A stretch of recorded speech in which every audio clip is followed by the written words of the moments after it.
Ayan. ka. Ayan. Diyos ka naman. Kilig-kilig. Ano yun? Hanggang ngayon? Grabe ka naman. Hanggang ngayon? Yan na kanyang TDH eh. Ala, ang dami pong camera. Joke lang.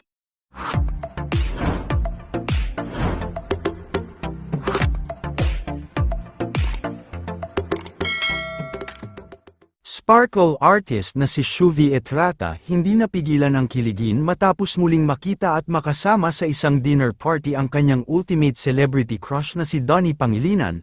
Nito nga lamang Huwebes ng gabi March 19 ay spotted na nagsama-sama ang mga bigating boss ng Kapuso at Kapamilya Network kung saan ay nagkaroon sila ng isang masayang dinner party celebration para sa kaarawan ni Bernard. Mula sa social media ng mga nakadalo sa party ay kanilang ang ipinasilip at ibinahagi sa publiko ang mga kaganapan kung saan ay makikitang parehong imbitado sa party sina Shuvi Etrata at Donnie Pangilinan. Mapapanood din ang nakakatuwa at nakakaaliw na reaksyon ni Shuvi nang muling makita ang kanyang ultimate crush at nakasama niya pa nga sa dinner. Nakakatuwa naman din si Donnie dahil agad itong yumakap kay Shuvi nang makita niya ito.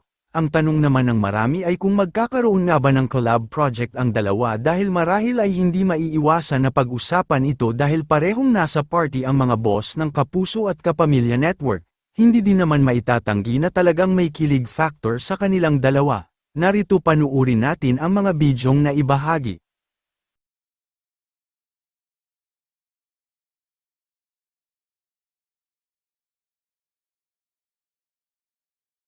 Thank you. So, your name niya, ganda-ganda. Oy, pero sa abdomen. Ayan.